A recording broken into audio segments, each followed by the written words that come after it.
TMC ने बंगाल को बर्बादी के कगार पर पहुंचाया है, लेकिन बंगाल को फिर से हम आबाद करेंगे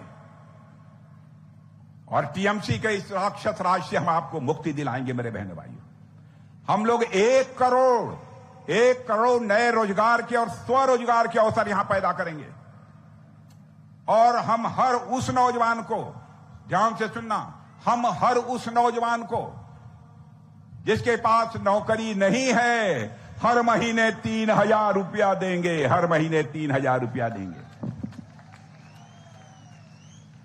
और भारतीय जनता पार्टी की सरकार बनने के बाद हम दिसंबर 2026 तक, दिसंबर 2026 या भी अप्रैल चल रहा है, मई में चुनाव हो जाएगा, जून से लेकर दिसंबर तक 7 महीने में हम यहां पर सरकारी विभागों में जो खाली पद अभी तक पड़े हुए हैं पूरी पारदर्शिता के साथ और मेरिट के आधार पर उसे भर देंगे, नौजवानों को रोजगार दे देंगे। मेरे बहनों भाई, और यह नौकरियां और किसी को नहीं मिलेंगी। जो बंगाल के रहने वाले हैं, बंगाली हैं, उन्हीं को मिलेगी, लेकिन बांग्लादेशी घुसपैठियों को नहीं मिलेगी। मेरे बहनों भाइयों, बांग्लादेशी घुसपैठियों को नहीं मिलेगी।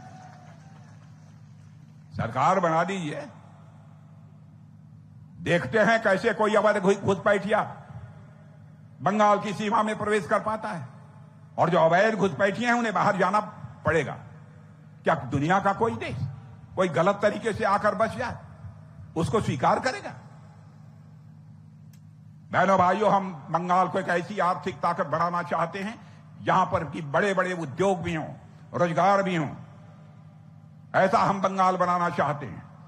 बंगाल को हम कंगाल बंगाल नहीं रहने देंगे, हम बंगाल को धनवान बंगाल बनाकर रहेंगे। कैसे भारतीय जनता पार्टी सरकार चलाती है मैं आपको बतलाना चाहता हूं। मेरी बात पर विश्वास न हो तो आप चले जाइए, आपके पड़ोस में ही असम है। हमने वहां चाय बागान में काम करने वाले लोगों को एक वादा किया था हमारी सरकार बन जाएगी तो हम आपको जो आपकी जमीन है वह देने का काम करेंगे। और बहनों भाइयों, जाकर पता लगा लीजिए, सरकार बन गई और चाय बागानों में काम करने वाले लोगों को हमने जमीन देने का काम पूरा कर दिया, उन्हें सम्मान देने का काम किया है। और वो जो चाय पैदा करते हैं उसको सारे विश्व में हम लोगों ने सम्मान दिलाया है। अब हमारा संकल्प है कि जो बंगाल के पुराने चाय बागानों को हम पुनर्जीवित करेंगे और छोटे जो यहाँ के चाय उत्पादक हैं उनको हम बाजार से जोड़ने का काम करेंगे। दार्जिलिंग की चाय को विश्व स्तर पर मजबूत पहचान दिलाएगी हमारी भारतीय जनता पार्टी की सरकार। बहनों भाइयों, डबल इंजन की सरकार के द्वारा बीजेपी का साफ यह नजरिया है कि हमें नया बंगाल बनाना है, हमें विकसित बंगाल बनाना है, ऐसा बंगाल बनाना है जहां कोई किसी निरपराध व्यक्ति पर जुल्म और अत्याचार न ढा सके।